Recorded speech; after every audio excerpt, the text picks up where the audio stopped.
Namo Vishnu Padaya Krishna Preshthaya Bhutale Shrimate Bhakti Vedanta Swaminiti Namine Namaste Saraswate Deve Gauravani Pracharine Nirvishesha Shunyavadi Paschatya Deshatarine.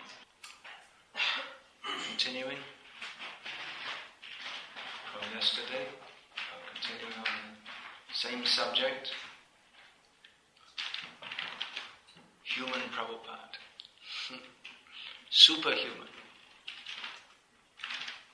atimartya is a word in Sanskrit, atimartya, atimartyena Bhagavan comes in first canto. Kritavan kila karamani saharamena keshava atimartyani Bhagavan gudha kapatamanusha. Krishna and Balaram Krishna performed his pastimes in the company of Balaram. They were superhuman, but they appeared not to be. Their greatness was covered or not observable by everyone. Kapata manusha, this literally means cheating person. In this context it means that they're not understood properly. Krishna in many ways appeared like an ordinary person. 2 hands, 2 legs. 2 hands, only 2 hands. God usually has 4 hands or more. So he appeared like an ordinary person, but he was not. So in the same way, Srila Prabhupada appeared like an ordinary person, but was not. Atimartya means superhuman. Namartya buddhya suyeta. Yesterday we discussed this verse. Lord Krishna says, Martya. One should not consider the spiritual master martyr, subject to death, even though he appears to die. Krishna also appears to die, but he doesn't die. Krishna never dies. Any perfect person, they don't die. We don't say, he died. There's other terminology which is used. Someone else may die. We say that John Smith died. John Smith is like the most ordinary English name there could be. There must be some similar in Slovenia or Croatia. We say, in one sense, no one dies, but then you can say that John Smith did die.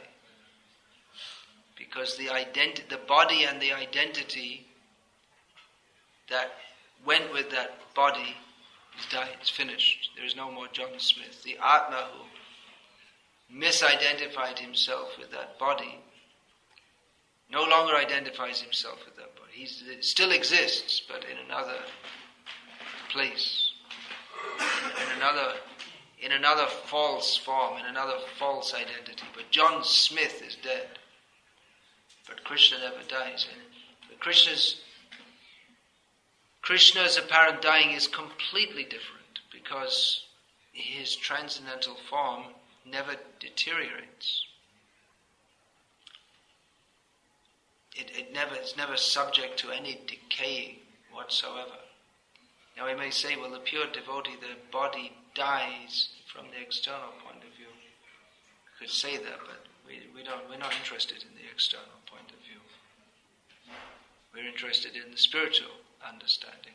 The body of the spiritual master is always worshipable, therefore the body is placed in samadhi for worship. So Srila Prabhupada is superhuman. That idea some people have come up with, that he was influenced by Victorian come Bengali ideas. But I discussed Victorian yesterday. Bengali idea. But what is Bengali? When we say Bengali culture, it means the culture that's derived from Shastra, which is perfect. So if you say Bengali idea, well, it's not a bad idea. Not modern communist Bengali, that's something else. But original idea, Bengali, Gauriya, that's very good. Gauriya means Bengali. Gauriya means follower of Chaitanya Mahaprabhu. But this whole idea that Prabhupada was influenced by his background, I mean, in that case, he should have... how is he so much against modern civilization? He had a modern education, modern in those days. He was brought up in the British school. He didn't go to a Gurukul or the British school, who wanted to train him to be a something like Pandit Nehru. Came out like they wanted to make Indian clones of the British outlook. And where did Prabhupada get his opposition to science from? Not from his childhood or his education. Where did he get it from? Well, he's pure devotee, which means that all spiritual qualities are inherent in him all the time. They're always there.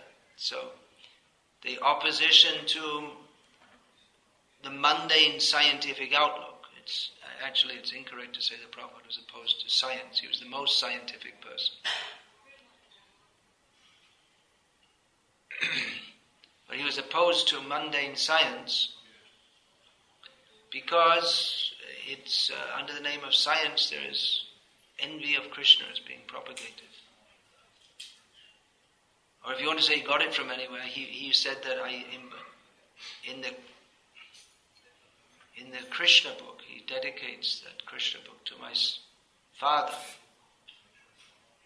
I'm paraphrasing now, I can't remember exactly what he said. Gormohan Dey, who imbibed in me the sense of Krishna consciousness with the principles that were later solidified by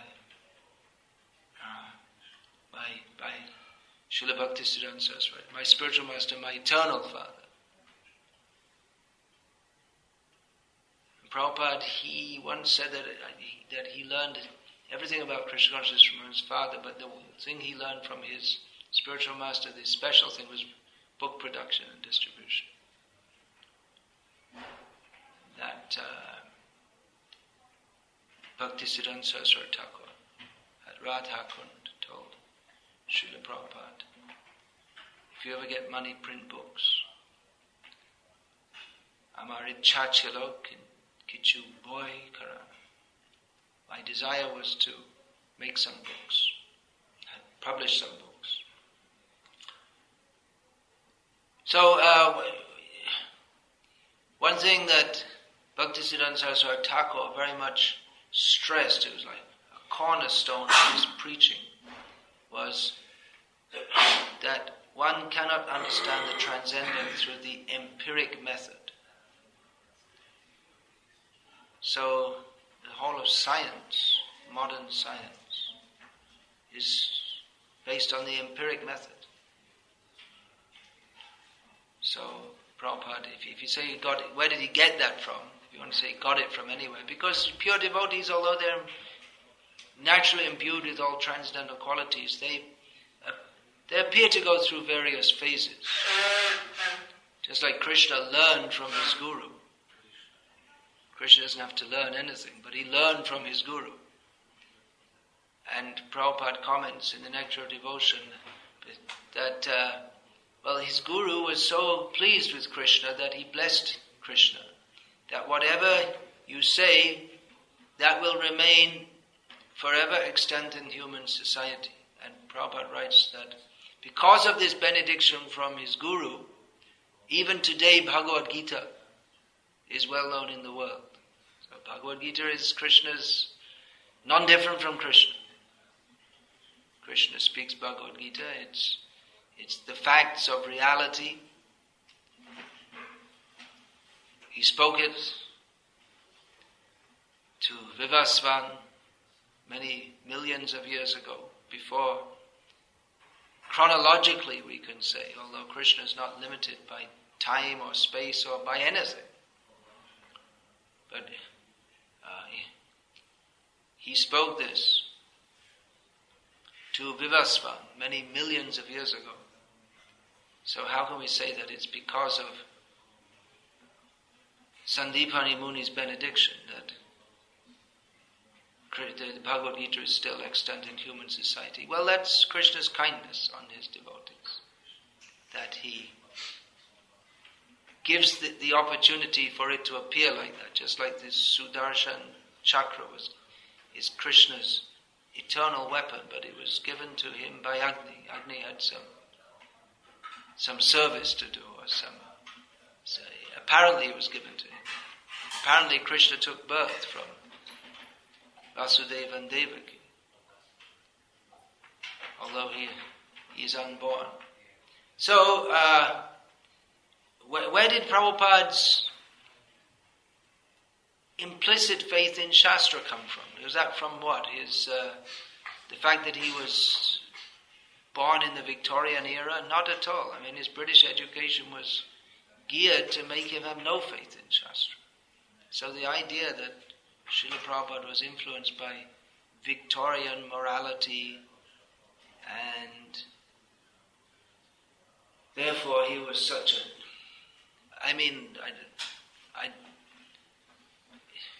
I was going to say something. Should I say? Well, it's almost like they're saying Prabhupada was like a fool or some kind of a jerk or an unreasonable person. He has all these opinions. You can't really blame it on him. He was just, he was a nice old man who had some outdated opinions. I mean, practically, that's people who hold this view. They're saying like that. It's very offensive. Another point I was talking about yesterday, I'll just speak a little bit more about that was saying, well, you see, if you call people rascals and fools, it's not compassionate. Prabhupada could do that, but you can't. But actually, unless we understand that persons not in Krishna consciousness are rascals and fools, then how can we be compassionate for them? If we think they're normal, all right people, then there's no question of how can you be compassionate? If you think they're okay, then why preach? And we think that preaching means just that people will think nicely of us. And that's it. People will say, oh, they're nice people. That's it. That's the preaching. Finished. That's it. Great. Someone said to me, oh, I think your people are very nice. That's great. That's the end of our preaching. And let them go home and forget Krishna and eat meat and everything. No, actually you should try to make them vegetarians. That's right. I forgot. Our movement's a vegetarian or vegan movement. So, and we did a cooking class and they became vegetarians. Great. Finished. It's our success. Not at all. Just that people will think nicely. It's good if people think nicely of us, but they should think nicely of us. If they know what we are and still they think nicely of us, then they'll join us. If they know what our message is. Definitely, Krishna consciousness is very nice. Right? That's very nice. So, we should communicate this to others and let them join with it. But Krishna consciousness is very nice, but it's not like the candy floss niceness of this material world. Candy floss, do you know what that is? They make it's kind of sugar and they put it on a stick and they spin it round and it's like it becomes huge like this, but it's actually about this much sugar and it has some artificial coloring and it tastes sweet, but there's no food value whatsoever. It looks very big, but there's nothing really there. So it's candy floss. Candy floss niceness of this material. It seems nice, but there's no substance. The only thing it does to your body is rot your teeth. It doesn't nourish your body whatsoever. It gives some feeling of niceness. It's only a feeling. There's nothing there. But the message of Krishna consciousness is very heavy. That's why Guru means heavy. Just in case we forgot. Prabhupada often spoke of keeping a guru as a pet dog, just like you keep a pet dog. Come here, go there, pat him on the head. Very nice. Just, if he pleases me, I like him. That's all. Why they like pet dogs? Because the pet dog always smiles at you, right? Or licks you or whatever. So you want a guru who will always say, very nice. Whatever you do is very nice. But guru is heavy. Heavy. Message is heavy, right? It's a heavy message. Prabhupada said they are now feeling the weight of our movement. When there was Prabhupada was actually very pleased when the court came. In one sense, he was very pleased. He wasn't at all disturbed when there was a massive court case made against us in New York in 1976, I think it was. The Hare Krishna movement is brainwashing, and it was all over the press, and it's very heavy. They wanted to. It was a upfront attempt to just totally smash our movement. Prabhupada said, yes, now the demons, they are feeling the weight of our movement, because it's a heavy message. If they know what our message, that's it. We're distributing so many books, and they got the message that everything you're doing is nonsense, rascaldom. You have to change it and surrender to Krishna. That's the implication of calling people fools and rascals, that you should change. It's a very heavy message. And people were disturbed by it. Prabhupada was pleased. He said, it's a good opportunity to preach our message more and establish it. And he said, make the case go on for 14 years. It's good. It's good we have a case against us. Make it go. He said, our evidence of our bona fideness, or whatever the term is, that we are bona fide, is our books. He said, tell the judge and every member of the jury, before they make any judgment, they should read every one of our books. Drag on the case, so it's always in the news. But very quickly they gave a decision. Krishna consciousness is a bona fide religion. That was Prabhupada was always very pleased with that. So the idea that we shouldn't say all these strong words, that then we think, well, maybe one reason for that is that our movement has shifted from the time when Prabhupada was personally present, from being a ashram-based movement or a monastic movement to a congregational-based movement. So most of our devotees, they don't live in temples. And they don't live on the farms either that Prabhupada envisaged. They live among the fools and rascals. And it's pretty difficult to live among people if all the time you're thinking they're fools and rascals. And in their ordinary dealings, they may be somewhat nice. I don't know. I don't know about here, but I know in India I meet people who are in corporate life, and without asking them, I just tell them that you're suffering like anything in the office, aren't you? All the people there, it's backbiting and backstabbing. I don't have to. I know, because that's what it's like. That's what it is. People will talk. They'll say polite things to you, and then they'll make all kinds of machinations against you, secretly, or without your knowledge. Or if they're in a superior position to you, they'll put you down. It may not be so much here as in India, because society is much more competitive in India. Their economy is a developing economy, developing after the Western model.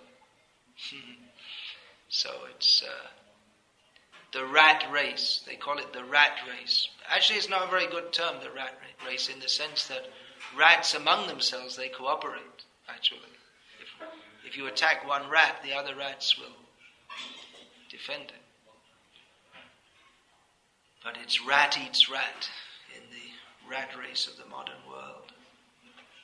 So that's maybe one reason that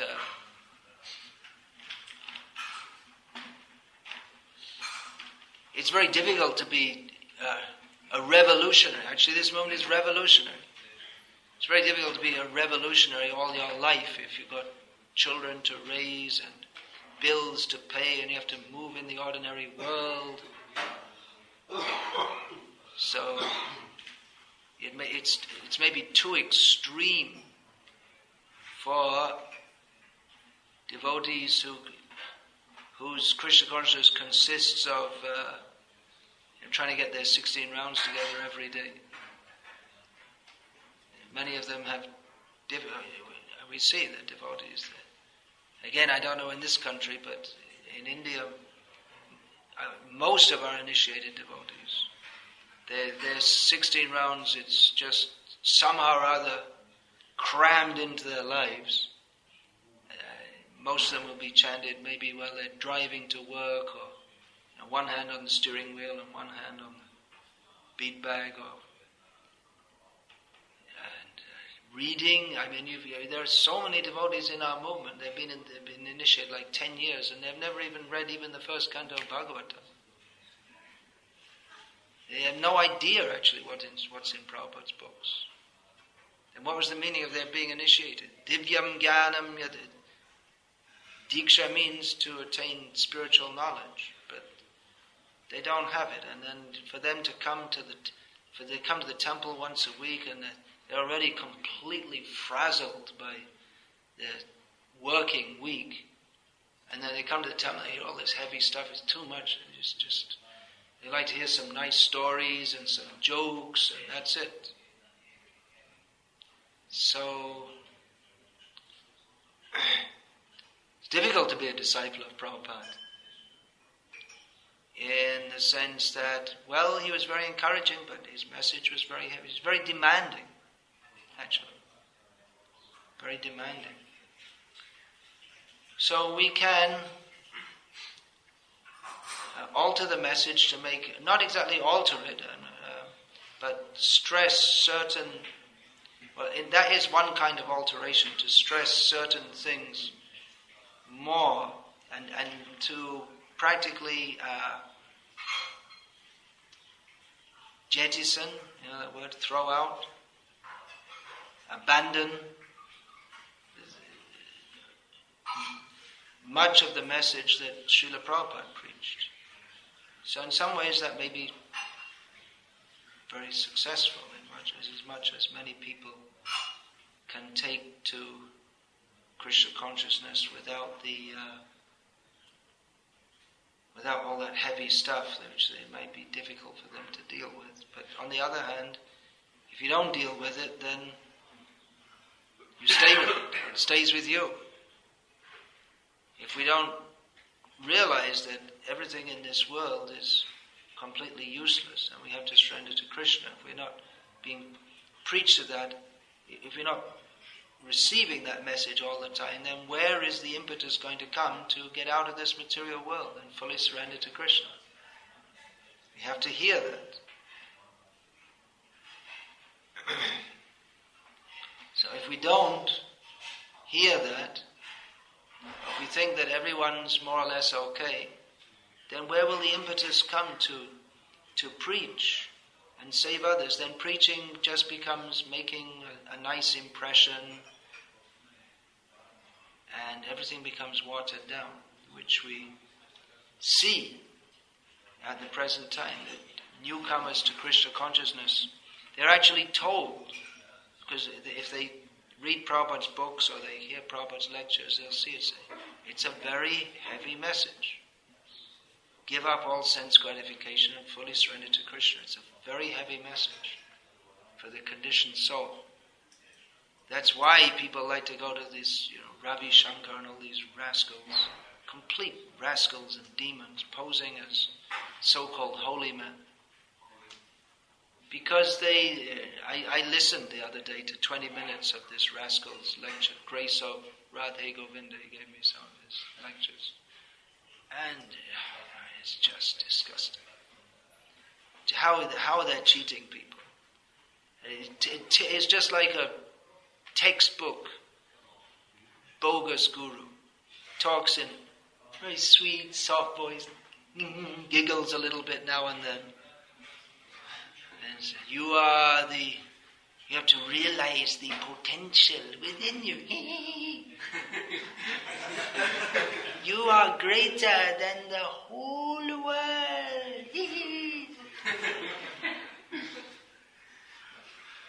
I mean, Prabhupada was actually being very mild with these people by just calling them fools and rascals. And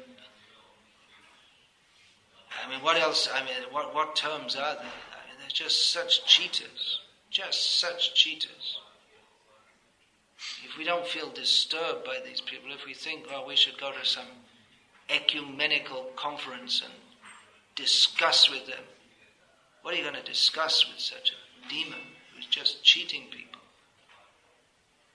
Nothing to discuss. You're a cheater. Just like Prabhupada, when he met with all these big Swamis at the Gita Sammelan, he blasted them. Why are you cheating people in the name of Bhagavad Gita? So new people come and they see all, they say, well, no, you don't preach like that. They're told from the beginning, no. First of all, you have to become as pure as Srila Prabhupada. Then you can preach like that. Then who's ever going to... Then who is going to say the actual fact that everyone who's not in Krishna consciousness is a fool and a rascal? How are we going to understand that unless no one says it? If we wait for anyone to... How are you even going to come to the level of Prabhupada if you think that it's okay not being on the level of Prabhupada? It's okay, it's all right. Everyone's normal and nice. So you don't... Be a pure devotee means you just have to go to Radha Kund every so often, take a swim, give something to all those cheating so-called Vrajavasis, and that's it. You get then you become ecstatic and Krishna praying. It's all very cheap, watered down. So these are some of the problems. Everything's okay, It doesn't. Whatever you do, it's okay. You just smile, be nice, and say Hare Krishna, and you follow some principles if you like. Everything's all right. No, that's not Prabhupada as he is. Prabhupada presented Krishna as he is.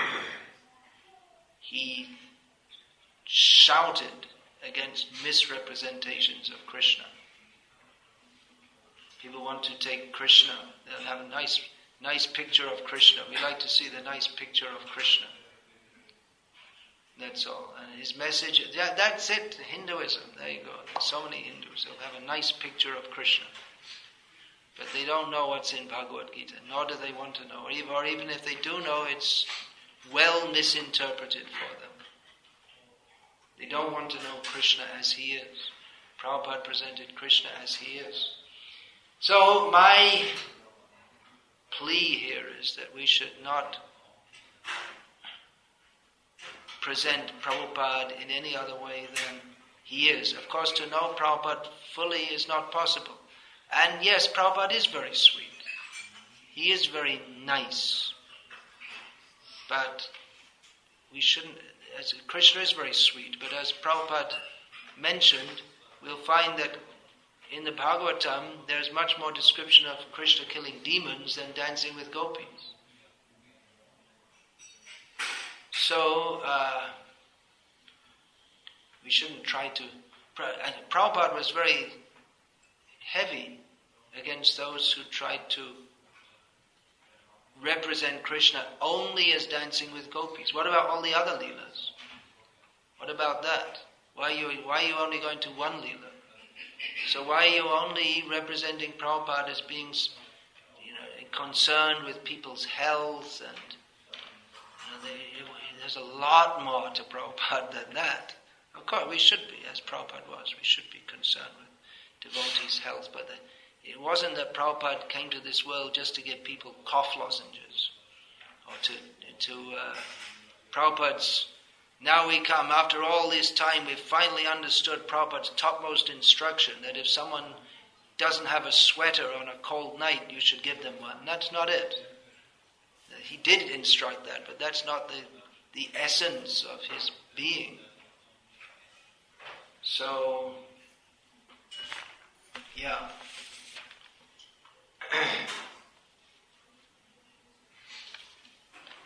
Shouldn't be over-intelligent. Intelligent, yes, it requires intelligence to understand who is Krishna, who is Srila Prabhupada, but not over-intelligent. Over-intelligent means that one tries to place his intelligence over that of Guru, Sadhu and Shastra. We want to, and we think, well, now we become very mature. You see, in the beginning we were too fanatical. Maybe in one sense, that the kind of enthusiasm there was to serve Krishna was, maybe some of it was coming from an overspill of youthful energy. That's maybe true. And sometimes devotees preached in what could be called an imbalanced manner. That's also true. And it's not. We have to be careful that it's not that new people coming newly, they have no actual understanding of Krishna consciousness, and they think that it solely consists of going out and telling everyone that they're all fools and rascals, without themselves understanding what the actual philosophy of Krishna consciousness is. So, yeah, we should be balanced, but balanced means, well, if we should be balanced, but when we say balanced, who is our role model? It's not Srila Prabhupada. Prabhupada is an acharya. He teaches by his example. So again, if we say that we have to become as pure as Prabhupada before we can speak like Prabhupada, well, that's not exactly right, because he taught by his example. We're supposed to behave as he behaved. We should not imitate. That means we shouldn't, for instance, if we think that we can sleep as little as Prabhupada, that would be a mistake. We're not able to do that. But if we say that we can only do what Prabhupada himself said, do as I am doing, and he took pleasure in his disciples preaching strongly.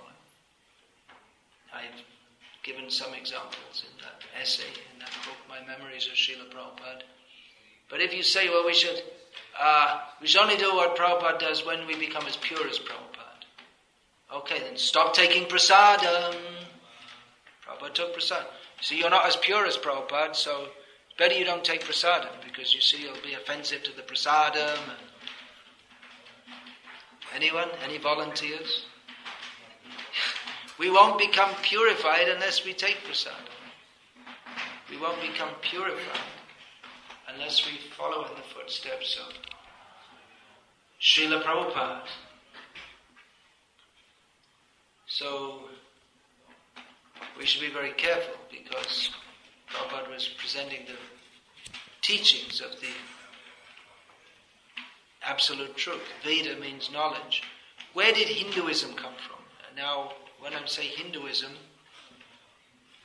we're talking about what Srila Prabhupada referred to as a hodgepodge of concocted ideas.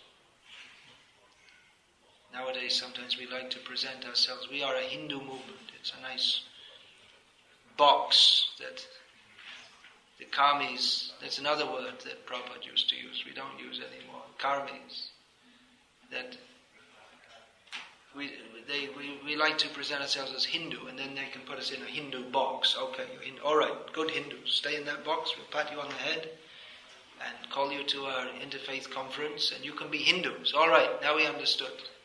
You're Hindus. It's a material designation, it's a mundane designation. People, they want mundane designations. But Krishna consciousness transcends mundane designations. In fact, Krishna consciousness begins where mundane designations end. What's that verse? Important verse, definition of bhakti. Say it. Sarvo padhi vinir muktam tat paratvena nirmalam hrishikena hrishikesha sevanam bhakti ruchate. Bhakti is described as that which is beyond all man designations, which is in relation to the supreme truth, which is devoid of all mundane contamination, and which consists of engaging the senses in the service of the master of the senses. So, where did Hinduism come from? Well, there's the Vedas, right? Hindus are supposed to be followers of the Vedas, although some Hindus are not. It's very difficult to define the Hindu because whatever definition you give, you'll find there's some Hindu who breaks something in it. But mostly we can say followers of the Vedas. Originally, but then there are so many all different ideas came out. I mean, what are the Vedas? Vedascha sarvaraham eva vedyaha. The Vedas are only for knowing Krishna. But they've been recast, adjusted for people's sense gratification. If people don't want to surrender to Krishna, that's why you're in this material world, right? Krishna bhuli, sejiv, anadi, bahirmuk. We're in this material world, having forgotten Krishna and being inimical to Krishna. So the Vedas say to surrender to Krishna, then we just say, well, actually in this part of the Vedas it says something else, and here it says something else, and we can understand it this way and that way, and you end up with the Vedas minus Krishna, or at least minus Krishna as he is. It's our sense gratificatory reinterpretation. We have the same thing with Jesus. They converted him into a meat eater and a drunkard. He wasn't a meat eater and a drunkard.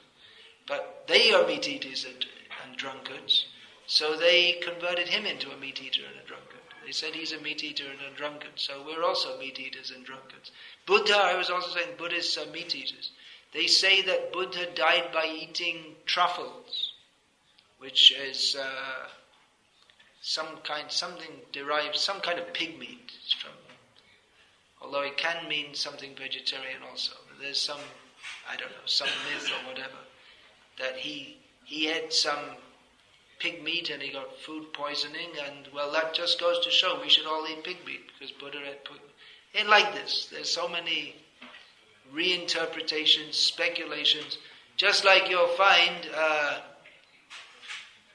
in Sri Lanka. It's a Buddhist country, so there are remnants of the Buddha's body there. But when he went there, he never went there. There's no historical record of him ever going there. But they want that he should have gone there. In England, there's all these silly songs that. There was a whole movement at one time saying that actually Jesus came to England. It's called confabulation. You invent it and then you believe it. So they've reinterpreted. Jesus was an Englishman, of course. Even that there was one writer of children's stories who's also a Christian. He wrote the Narnia series. What's that? Who's that author? The Lion, the Witch, and the Wardrobe. Maybe they're not translated into your language. You know that? You're into children's books. G.K. Chesterton, was it? No. Some famous English author. So in that series of Narnia books, Narnia, it's at the end you find out it's all allegorical, and it turns out to be a Christian message. The lion, I can't remember the whole thing. I read it a long time ago. It turns out to be Jesus, and the land of Narnia, the wonderful land, turns out to be heaven. And what's it like? Like England, of course.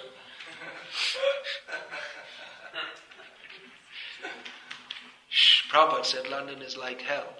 They think it's like heaven. Janani janma bhumischa swargameva gariyasi.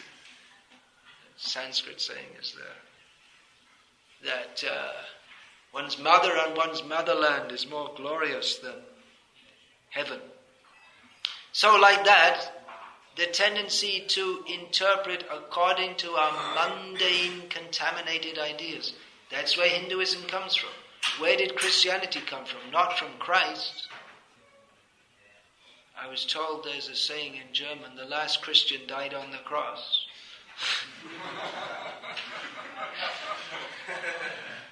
Of course, they did crucify many others after. Jesus wasn't the only one who got crucified. But it's a heavy indictment of Christianity, isn't it? But the point I'm making is that the tendency to reinterpret Srila Prabhupada, we shouldn't be surprised at that. Chaitanya Mahaprabhu, after Chaitanya Mahaprabhu left, there were so many bogus sampradayas came out in his name, just after he left. It's still going on. Even in Chaitanya Mahaprabhu's presence, there were so many bogus things, but as long as he was there, Chaitanya Mahaprabhu actually through Sarup Damodar kept it all in check. So while Prabhupada was here, he kept it in check. There was the GBC, the Gopi Bhava Club. They were reading Prabhupada's books only, but they were selectively. They only the parts about the gopis and Krishna kissing and touching the breasts of the gopis and all this kind of thing. Prabhupada is very angry. They're only reading Prabhupada's books. But Prabhupada was very angry at them. He stopped it. He said this will spoil the preaching. Now what could be wrong with only reading Prabhupada's books? Because they were reading selectively and not stressing the parts that Prabhupada was stressing. When one of the leaders said that, well, we just want to develop a desire for this level, Prabhupada said, first deserve and then desire. So, if we say, well, we're only preaching what Prabhupada said, well, that's all right, but first of all, see what is the gist of Prabhupada's message. And go on that basis. So, this idea that, well, we have a better understanding now, Prabhupada, we finally came to understand that who Prabhupada is. With this, already we've shifted away from Prabhupada's style of preaching. And if this goes on, how far will it go? Where will it lead to? If we even allow that, I'm saying even if we allow that tendency, it's already allowed. It's not only allowed, it's taken over our movement practically. It's a different atmosphere completely. That one of changing the world. Anyone ever hear that? Our movement is supposed to change the world. Heard that? Otherwise, you see, it's distributing books. Otherwise, why would you want to distribute books? And if you say if you don't have faith in Prabhupada's message, you feel uneasy about it, then how are you going to distribute these books? Then everything will be finished. If there's no book distribution, then everything's finished. Other programs may go on, this program, that program, okay, all very nice, but the book distribution, as that goes on, then we know that Prabhupada is pleased, that's for sure. Safe. If it's not there, then whatever else we're doing, however much ecstasy we're feeling, or however nice we are to others, everything's finished. Just be nice to others. That Prabhupada didn't come to teach us just to smile at each other. That already Stephen Covey and others, they do all that kind of stuff. We don't need Prabhupada to teach us that. But he stressed, distribute these books. But how are you going to distribute them if you think that Prabhupada was wrong? What's in the books is not correct. There was some move recently that we have to put some footnotes in the books because people can't, Prabhupada said some things, some very heavy things, and people may misunderstand. We better explain them. There was a proposal already many years ago that was rejected. One of Prabhupada's godbrothers suggested to some of Prabhupada's leading disciples that you see it says here the Gauriya Mat is described as a dead branch of the Chaitanya tree. He said, could you just change that or leave it out? He said, it's maybe said like that, but I think it'd be better to leave it out. At that time, among our leaders, there was no question of acceding to that request. We understood Prabhupada's books are sacred. We can't change the content. I'm not against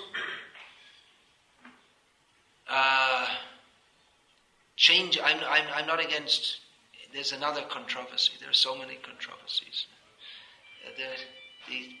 Editing Prabhupada's books. I'm not against that if they bring out the real meaning. Just like I am fully for the change in Bhagavad Gita as it is from the Macmillan edition, in which it is stated in the purport to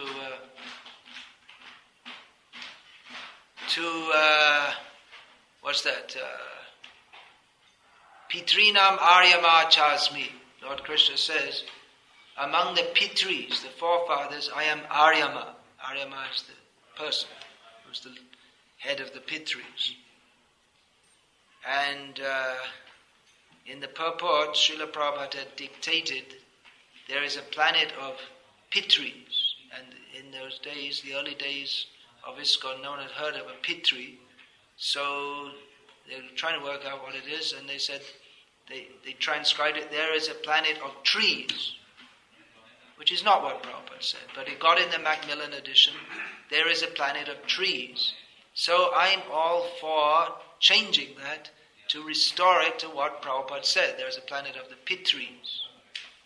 But changing to put our own interpretation, that's something different altogether. It's extremely dangerous, and it's actually extremely offensive to Prabhupada.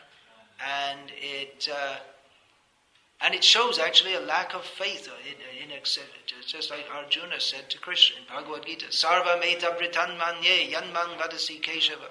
I accept everything you say, Krishna, as truth, ritam, it is fact. But if we don't accept what Prabhupada says, or if we think it needs changing, adjusting, very, very dangerous area. Very dangerous area. So, these are, I'm not talking about dangers facing our movement, it's right there, as quoting one cartoon character, we have seen the enemy and it is us.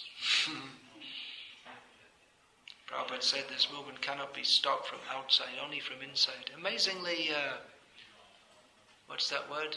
Foresight. Nothing can stop it from outside. It seemed like that. With these court cases against our movement, it seemed like the demons, they wanted to crush our movement. They were feeling the weight of it. They were feeling the weight of our movement, and they were afraid that our movement would crush their civilization. They were afraid of that. And actually, yes, we want to crush your civilization.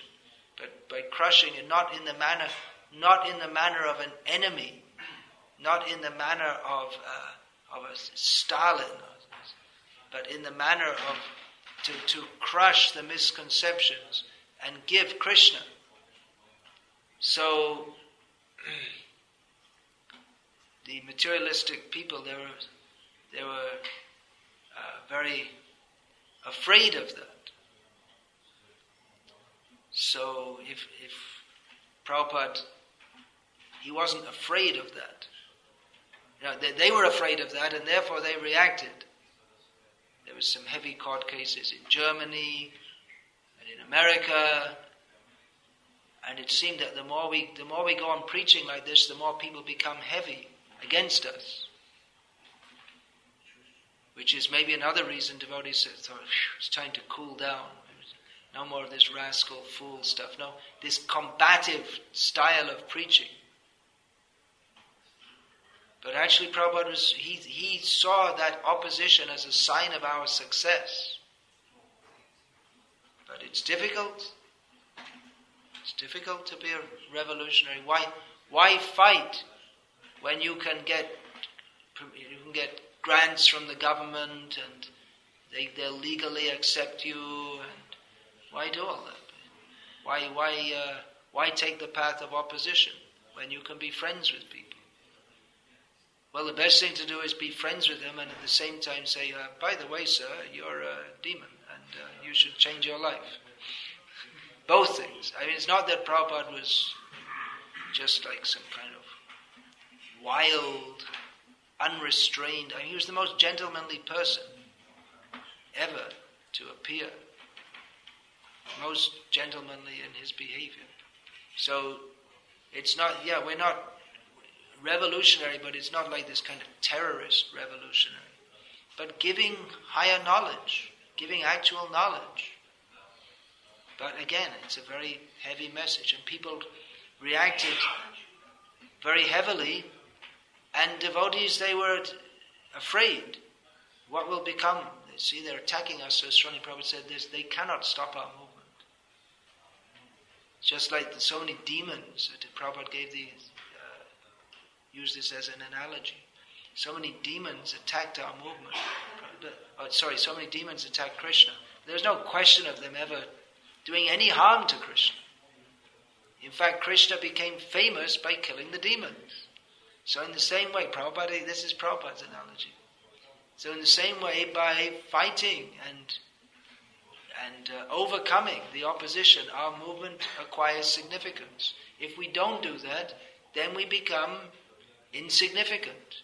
Then we become we just join all the other meaningless and insignificant. There's so many religions in the world, so many sects and groups.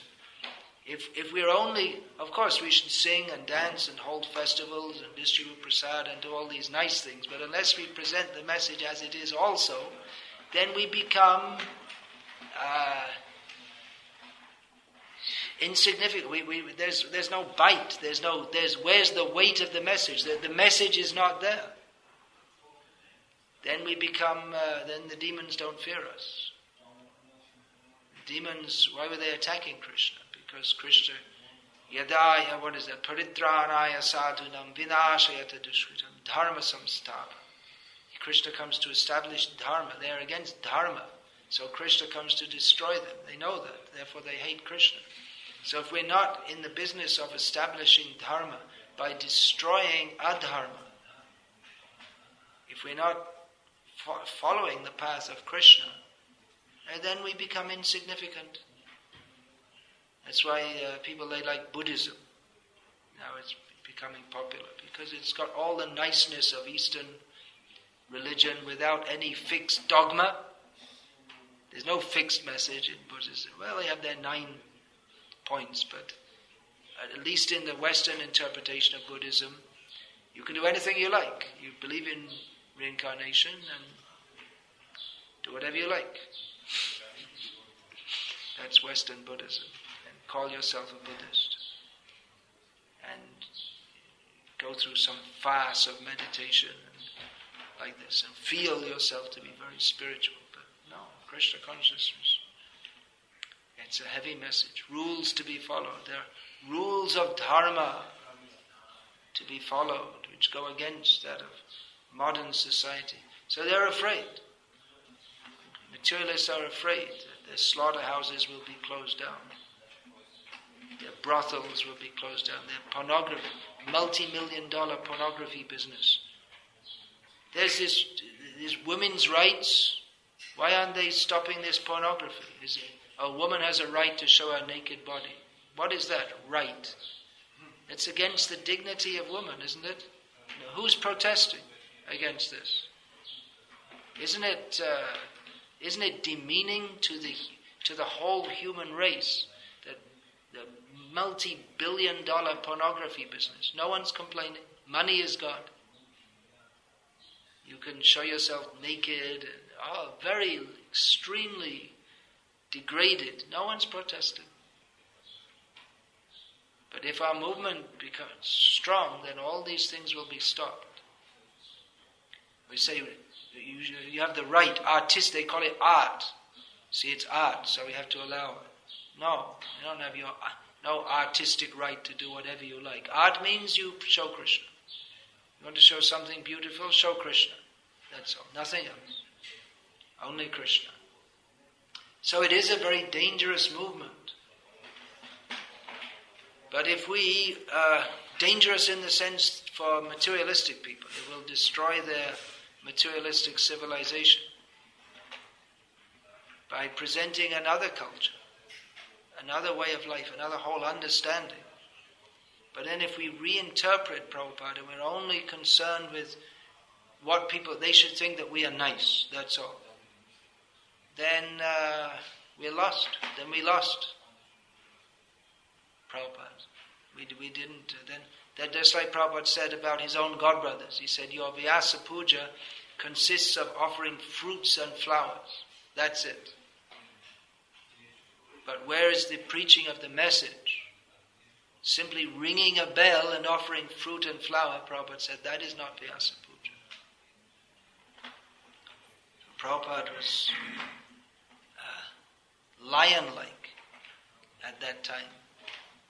Even before he came to the West, even before he took sannyas, he was rebuking his godbrothers that you come here, you hold a Vyasa Puja, but the real Vyasa Puja is to go out all over the world and preach Krishna consciousness in the manner of the lion-like guru, who was their guru was Bhaktisiddhanta Saraswati. But then, if you go in, at least in the 1970s, if I was visiting any Gauriya Math, you won't feel like you're in a lion's den. There's no lion-like mood. It's another temple. That's all. So they lost the spirit. Prabhupada said the spirit of service. Prabhupada, in talking about himself, going and preaching all over the world, he said, what is the difference? Why has this happened to me? Why have I been successful? He said, so many of my godbrothers, they were sannyasis, they were very austere, very learned. And why did this happen to me? I was just a rotten householder. Prabhupada used that phrase. They used to say, the sannyasis and brahmacharis, they would say about the householders, rotten householders. At that time he was a householder. So how did it happen to me, of all so many disciples of Bhaktisiddhanta Saraswati Thakur, that this wonderful thing, spreading Krishna consciousness all over the world? Prabhupada said, if I examine, I see that I was the only one who had full faith in the words of our spiritual master. And he quoted, not at that time, at another time, he quoted another of his godbrothers, O.B.L. Kapoor, who achieved some modicum of fame later by having his books distributed around. So Prabhupada quoted O.B.L. Kapoor, which is the name he always used. He never used his initiated name, which was Adi Keshava. That was his Kami name, Od Bihari Lal Kapoor. So he quoted Prabhupada that he is the only one who is preaching as our Guru Maharajas. He's the only one preaching with the same vigor, the same force.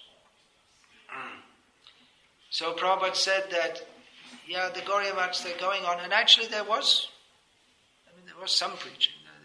Many Gauriya Maths were opened after Bhaktisiddhanta Saraswati left this world.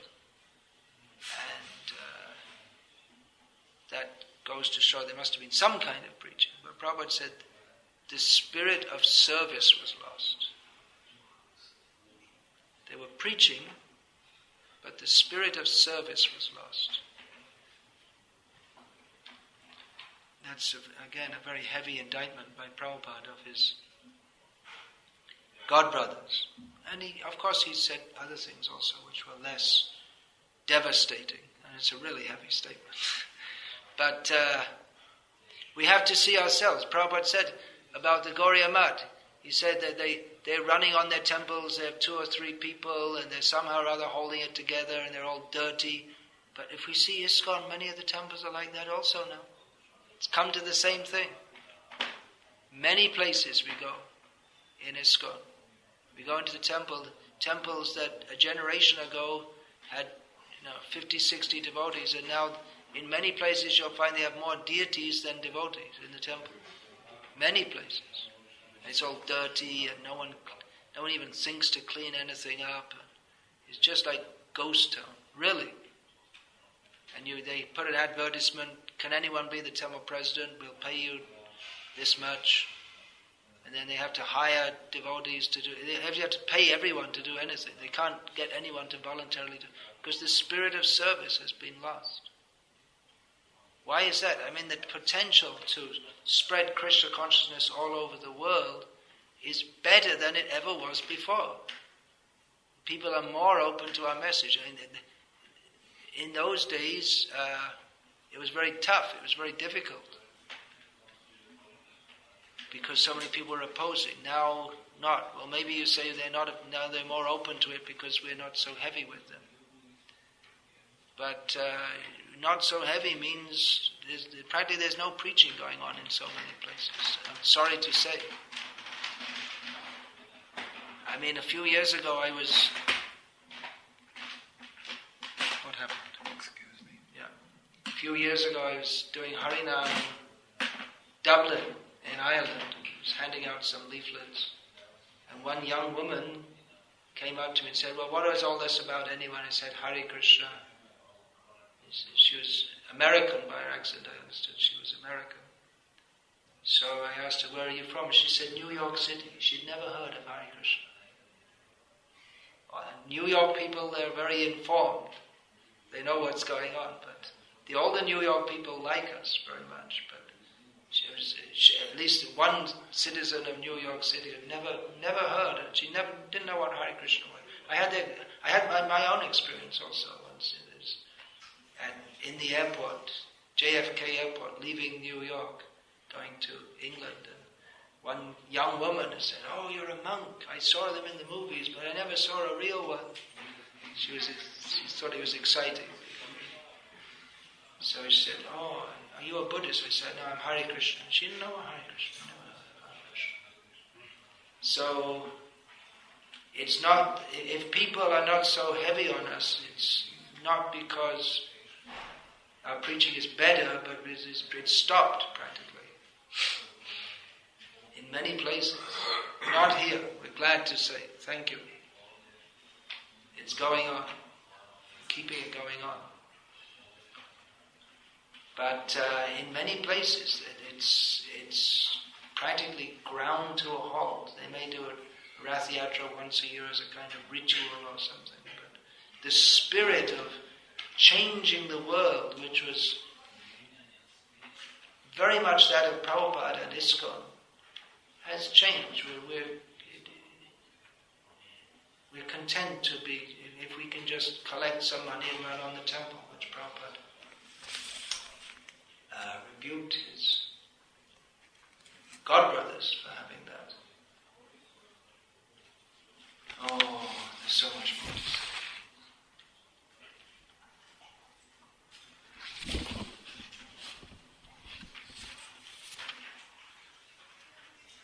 So, yeah, that's our real Vyasa Puja offering to Prabhupada will be the endeavor to truly follow in his footsteps. So I didn't come here to tell you that you're all doing things wrong. In fact, here in Slovenia we see it's good in one sense and sad in another. It's good that there is vigorous preaching going on here. But it's sad that it's one of the few places in Europe, or in the world actually outside of India, where there is vigorous preaching going on. Yeah, I mean, I don't know how many centers in Europe there'd be so many people even present on a Sunday morning for a class.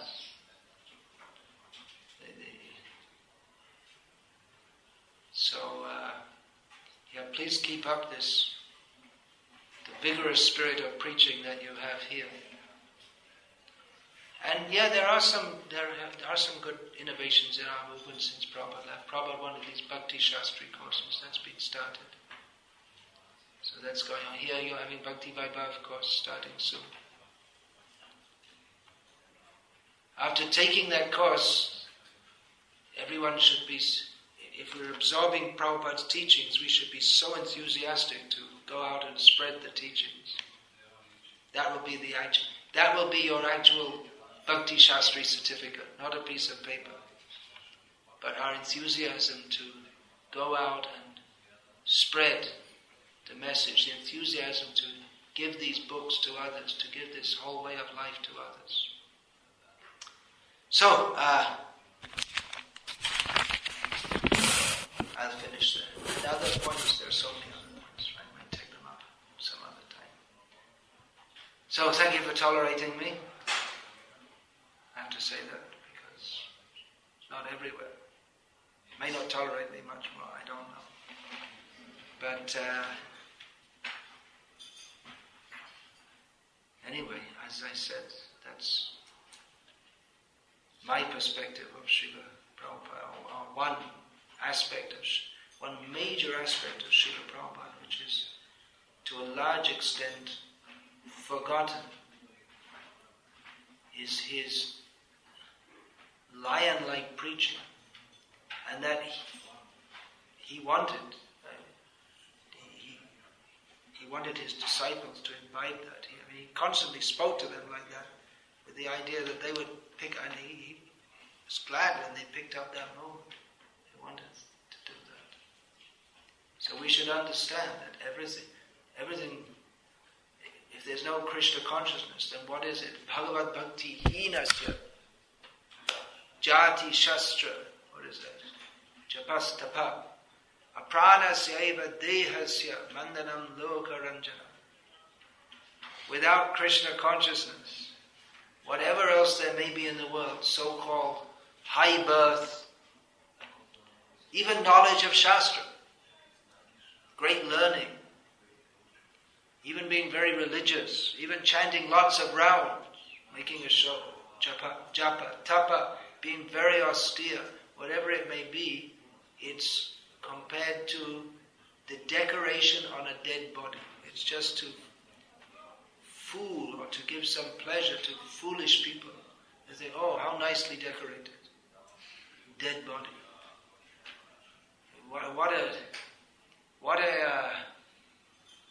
This in Bhaktisiddhanta Saraswati, in one of his writings, says it's like the most grotesque. What was the term he used? I can't remember. Should remember. It's that you from a distance you see someone. Oh, they're so nicely decorated. They look so nice. Nice jewels, nice clothing, and you come a little closer, you see it's a dead body. What a contrast between what you're expecting and what you get. So like that, the whole of everything in human society may appear very nice. And it may be nice, but without Krishna consciousness, it's like the decoration on a dead body. So in many ways, there may be many nice things in this world. In Slovenia, there's nice countryside, nice fruit and vegetables, nice people. But without Krishna consciousness, it's zombie life. So people are nice. As Prabhupada said, while saying that people are fools and rascals, he would often say that also that the majority of people are not inherently bad, it's just the leaders who are misleading them. And although most of the world think that America, everyone must be a complete demon, and well, in one sense, it's not untrue. In other words, it's true. But on the other hand, in my experience, I'm not from America, as some people think, but I find my experience in America is that most people are actually very nice in their day-to-day dealings. But lacking Krishna consciousness, for all their niceness, they're rascals and fools. So we should know that. We don't hate the people. But we should know that without Krishna consciousness, they're in a very dangerous position. And that if we are attracted to that niceness without Krishna consciousness, we should know it's like the decoration on a dead body, not be attracted to that ourselves. And let people know that for all your great civilization, it's all useless without Krishna consciousness. Hare Krishna. Are there any questions or comments about this, please? Do you have another mic? You do, yeah. Can you set that up for questions? It's not there? Okay. Please say what you have to say. Maybe it's a difficult question. Maybe it's a difficult question. Yeah. Prabhupada once said in a letter to Brahmananda, I think 72 or something. Prabhupada once said in a letter to Brahmananda, yeah. Prabhu, that it is a fact that the great sinister movement is within our society. It is a fact that the great sinister movement is within our society. And that we should I think he would, yeah. Okay, go on. And he said that we should save our movement from this danger. We should save our movement from this danger.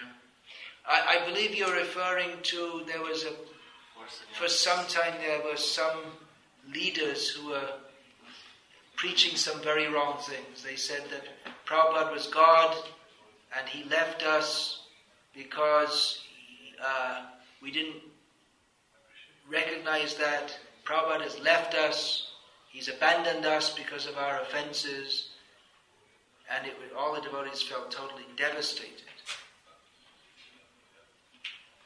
It's Mayavad. They should have, if they'd have read Prabhupada's books, they should have known that Prabhupada himself never said that he's God. It's Mayavad to equate the spiritual master as being directly God. But how much education is needed? I remember once years ago we had some classes and we had some questions. Before they introduced the examinations for taking initiation, we were doing that in Malaysia. And there was one of the questions, how should you relate with your spiritual master? And one lady devotee replied, well, you can relate with him in Dasya Ras, or Sakya Ras, or Vatsalya Ras, or Madhurya Ras. Hare Krishna.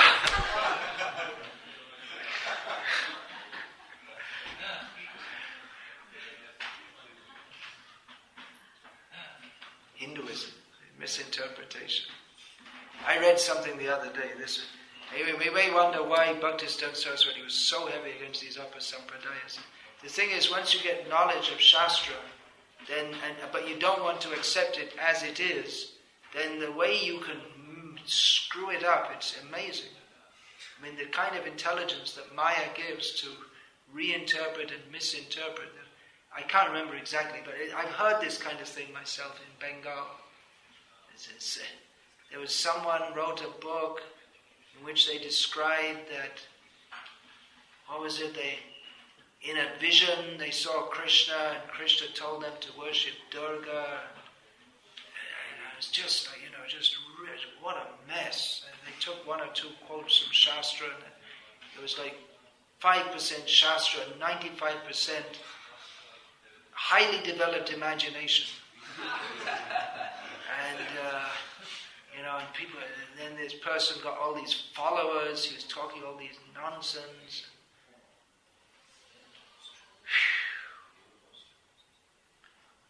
So there was a letter at that time. Prabhupada was concerned of the danger from within. And like I said, Prabhupada nixed it at the time. He was personally present. If Prabhupada hadn't been present, then they would have made a complete mess. The danger is still there, that leaders, if they speak the wrong thing, people tend to believe it because they think they're the leaders, they're senior, they're closer to Prabhupada, they know everything.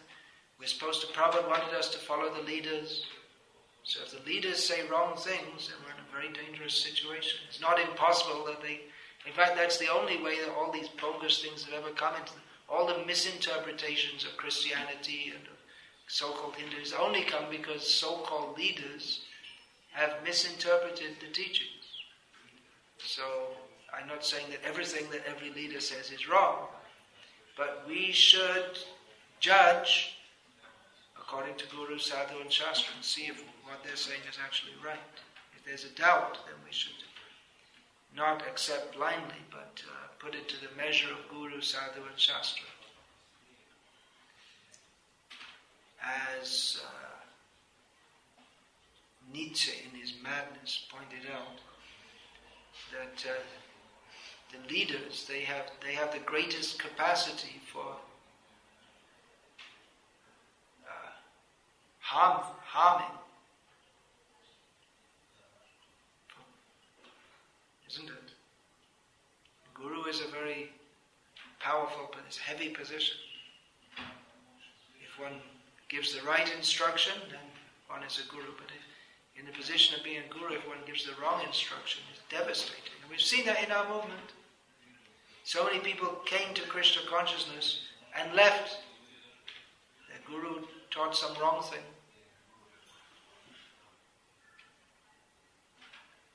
We had the semi-Christian guru and then the intoxication guru. Well, there were two of them actually. So like that, they misled people, took others away.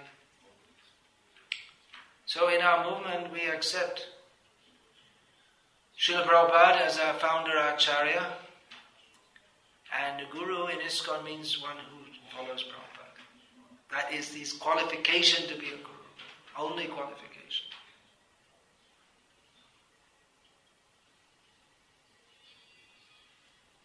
Then? No. Alright, so yeah, there's another question.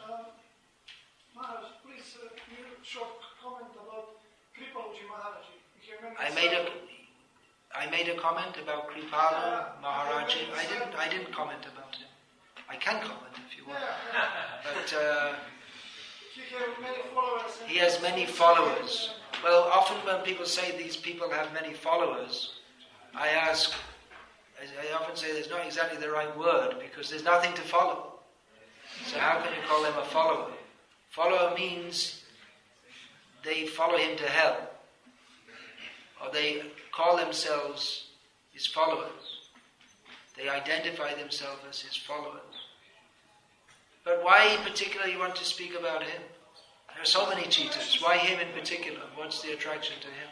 Because he's in Varshana. Varshana, he has a big center. So I've heard. I haven't been to Varshana in many years.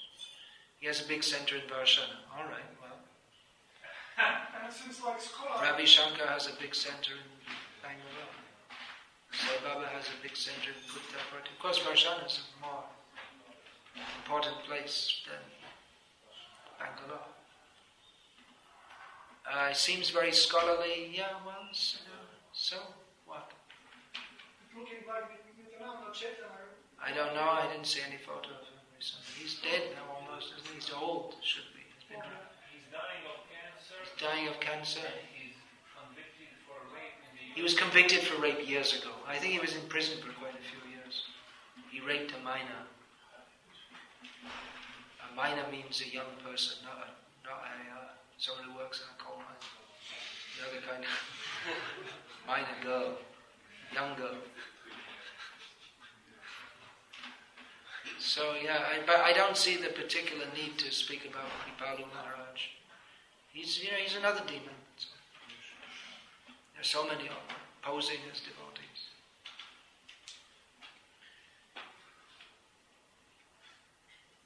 Yeah.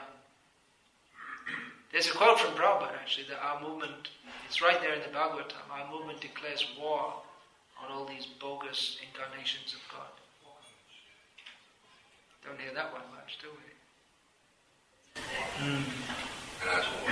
When some authority gives some true speech about the personality of Prabhupada and also stress the point that we should keep going on with this kind of preaching. When some authority speak like this, is accepted because of his authority, his guru, or his Srila Prabhupada disciple. There's some authority. You're saying it is accepted if someone speaks that we should follow Prabhupada, it's accepted because the person who's speaking is an authority. Because he's invested with power. With the position, he's invested with power. It's considered that if someone is in a position such as Guru, Sannyasi, GBC, Temple President, whatever it may be, it's expected that because they've been placed in that position, that they're worthy of it, and what they say should be authority. Yes. But when some ordinary devotee... But when someone who doesn't have that position, who's considered an ordinary devotee, but he has the same says the same thing. Desire to become like a leader. He says something... He has a desire to become a leader. No, he wants desire to preach like... to preach like that, yeah. He is considered like a fanatic. Considered like a fanatic. You want to be a pure devotee. Well, my experience is that when someone, or in my experience in me, speaks like this, I'm usually called a fanatic also. And it's, I don't know, maybe people think it's some eccentricity of mine or something like that. But anyway, there are so many gurus and they all say different things, so you just choose whatever you like. Bhakti Vikasa Swami comes for 2 or 3 days a year, so he says his thing and then he goes. So that's all right. He's gone, and we will go on with our life as it is.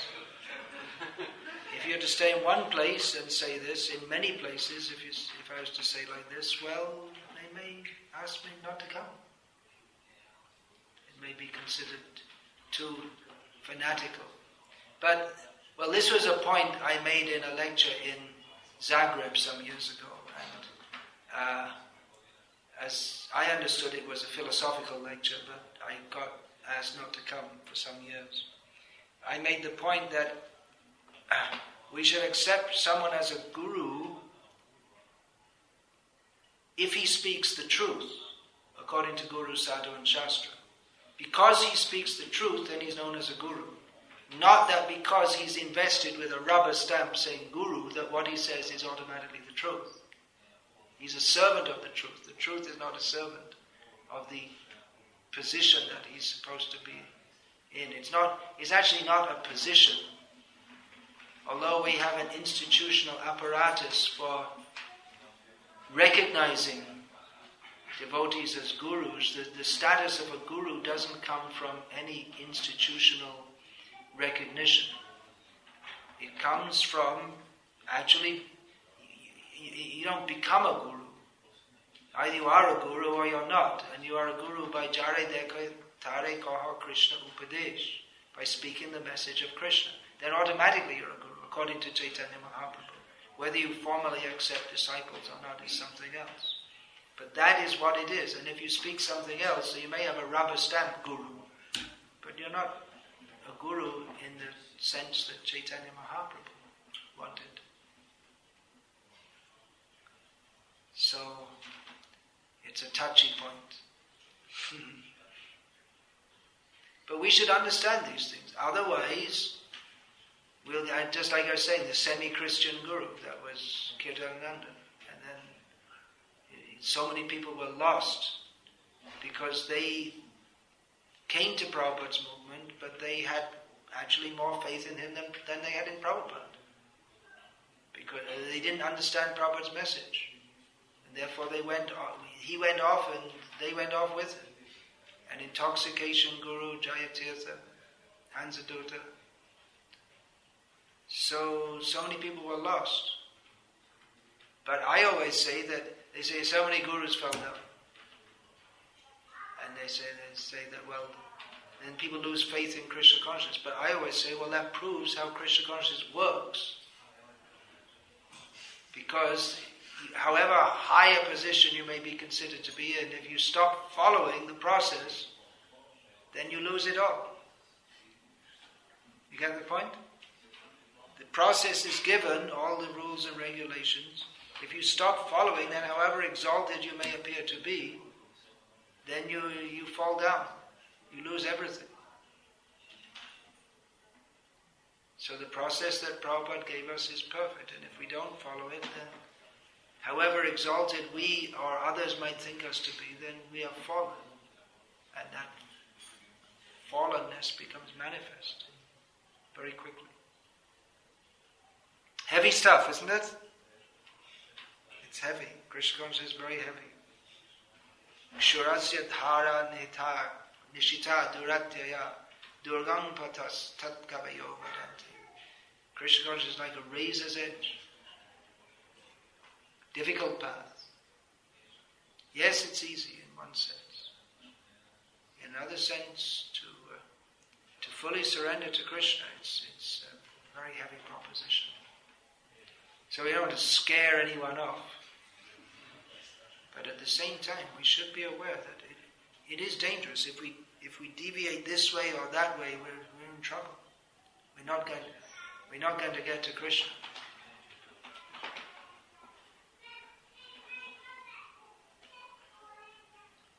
Yeah. Okay, how much? Just a few days ago, I was in the Sunday Feast lecture, was telling that...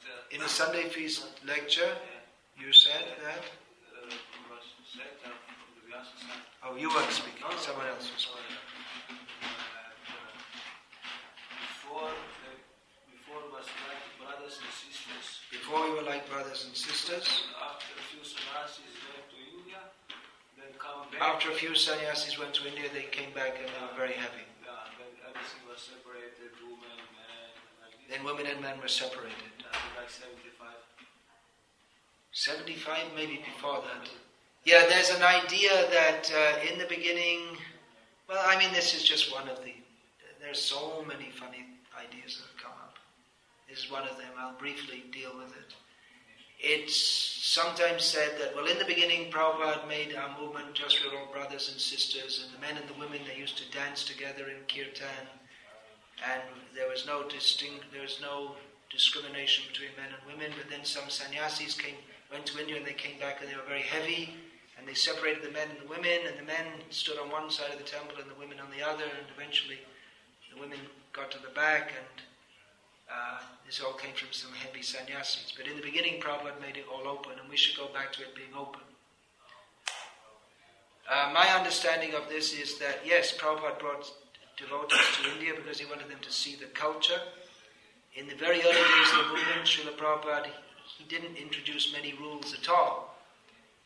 In fact, the deity worship consisted of, the total deity worship consisted of, there was a plate with a lamp on it, and standing outside, the one devotee would offer that, then he'd pass it on to the next, and that was it. That was the arati.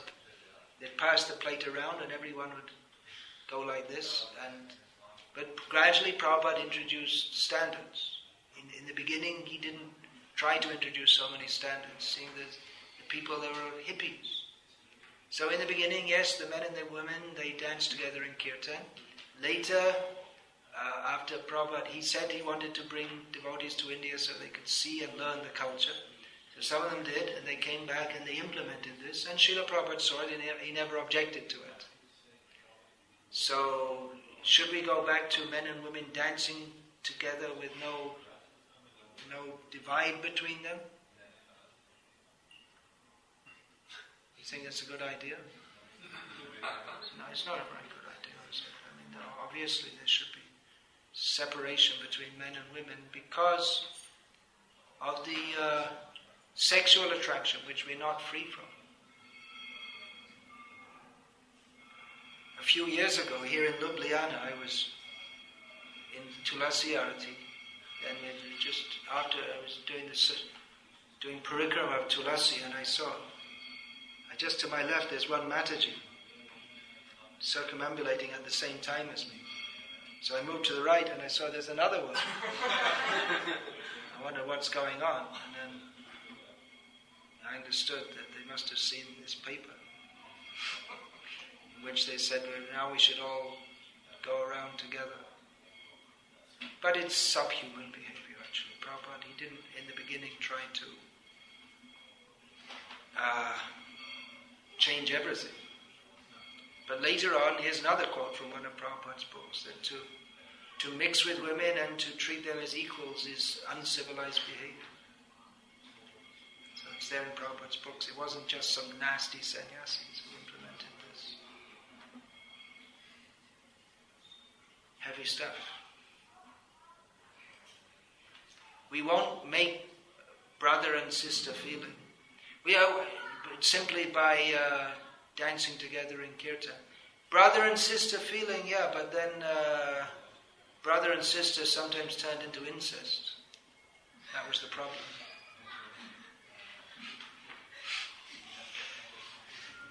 Too much close dealings. Then there was illicit sex.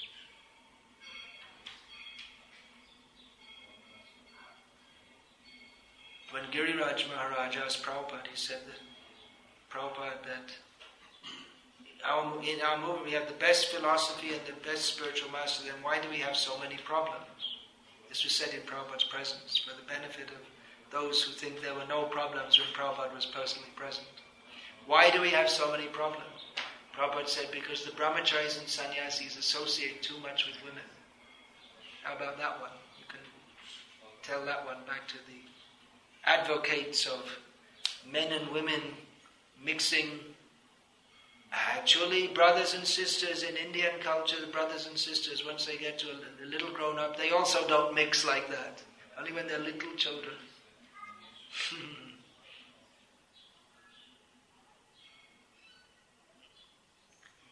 So, anyway, there are different strains of Krishna consciousness, but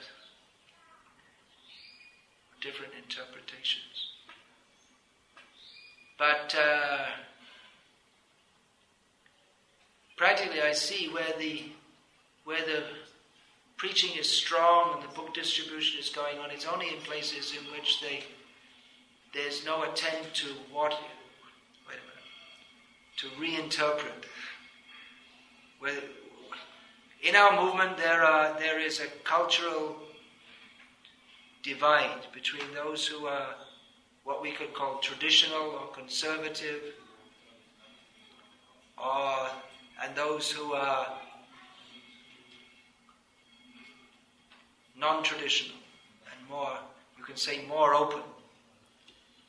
Conservative is called right wing, and then liberal is called left wing. But I would say right wing and wrong wing. So in the places where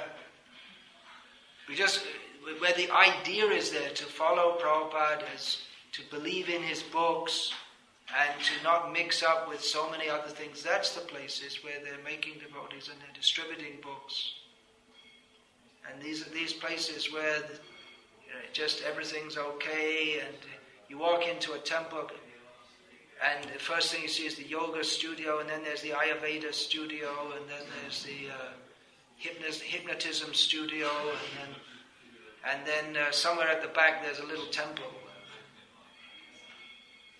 And it's some kind of New Age center. And these places, many people may come, but they don't become Krishna conscious. Then what's the use? Or you get people that they've been coming to our temple for 15 years, and they're still more interested in Hatha Yoga than in surrendering to Krishna. Then what's the use? Saying, we have so many people coming. We gave a lecture and so many people came. 200 people came to our public lecture. Oh, really? What was it? What was the subject? It was how you can be more healthy by Ayurveda. So yeah, more people will come, but not to hear about Krishna. I was just discussing this in Russia. It's very popular. The devotees, they give lectures on Ayurveda, and the idea is to get them interested in Krishna consciousness. But I told them that if you preach about Krishna consciousness straightforwardly, a few people will come. But they'll take up, they're interested, so out of them who show some initial interest, quite a large number are likely to take to Krishna consciousness because that's what you're coming to give. If you speak on Ayurveda, many people will come, but then gradually as you talk about Krishna consciousnness, they'll all fall out, and you'll end up after maybe 2 years or 3 years of this process with the same number of people that you could have started with if you spoke about Krishna consciousness in the first place. The only difference is that these people, they are all mixed up with Ayurveda, and they think when you speak to them, surrender to Krishna, and what's that? Kapavita Vaya. you put something into their consciousness which you have to take out unnecessarily. So there may be some kind of it. We can do these indirect things, but we should take people quickly to Krishna consciousness. Just cooking classes. Okay, vegetarian cooking classes. Okay, and what's the main ingredient? Krishna. You have to chant Hare Krishna. You offer it to Krishna. And then immediately you can bring in Krishna consciousness. Or in India they often do like on personality development or character development, and you can especially in India, you can very quickly bring in Bhagavad Gita, you can bring in Krishna consciousness, but these indirect methods, like all the time, you're like for your whole life being indirect, and you never come to Krishna, or you just introduce Krishna. And by the way, there is also, sorry to say, but there is also Krishna, and it's also quite nice. And if you like, you can take to it. And here's our next yoga exercise. But what's the use? What's the point? What are we doing? We think we can't. That people will not take to Krishna consciousness. Is it really necessary that we have to teach all these other things? Is the result of years of book distribution is the result being that now at last people are eligible to come to the stage of doing yoga? No, people can take to Krishna consciousness. Actually, we can. So many people can be Krishna conscious. So many. If we just present the message as it is, and the message as it is heavy, but it is also very attractive. Prabhupada, he presented Krishna consciousness as it is, very attractive. You're looking at the clock, it's almost 10 o'clock. So, all right, I'll finish. Enough said. You have a question too. Not me, but Damodar Nityananda Prabhu from New York City would like to relay a question over online. Yeah, okay. He says, is there any reference or interview of Dr. O.B.L. Kapoor in the Bhaktisiddhanta Saraswati book? O.B.L. Kapoor? Yeah. I did interview him, yes, when he was still alive. And a mini biography of him is there. I was in his house, just next to Radharaman temple in Vrindavan. And then his wife brought some tea. And I said, how come you're drinking tea? If you're a disciple of Bhaktisiddhanta Saraswati. I was interviewing disciples. He said, there's nothing wrong with tea. He said, Hari Bhakti Vilas, there's nothing against it. Of course, there's no tea in India at that time. He said, I was on the Vrajamandala Parikrama with Bhaktisiddhanta Saraswati, and they were serving tea there. That may have been to people who were not initiated or newcomers. But definitely disciples of Bhaktisiddhanta Saraswati Thakur, they're not meant to drink tea. So there's an example of someone, he's initiated by the greatest guru of his time. I mean, such a guru. But he didn't hear him. Later, after Bhaktisiddhanta Saraswati passed away, O.B.L. Kapoor became a follower of Gauranga Das Babaji of the Nitai Gaur Radhe Sham group. So, Prabhupada considered O.B.L. Kapoor a friend, interestingly. But there's an example of someone who's a disciple of such a guru, but he was deviated. If we're to say straightforwardly, he was deviated from the practice and precept of his guru. So it's not just because we say someone's a disciple of Prabhupada. It's not we say Prabhupada disciple. It's not a small thing to be a Prabhupada disciple. That we may have sat in a ceremony and got a name at some point. It's not such an easy thing. Prabhupada's kindness, he accepted so many disciples, but to actually be a disciple. Just like people often ask me, when did you become a devotee? I tell them, I'm still trying. Didn't become one yet. It's not such an easy thing to be a devotee. Hare Krishna. All glories to Srila Prabhupada.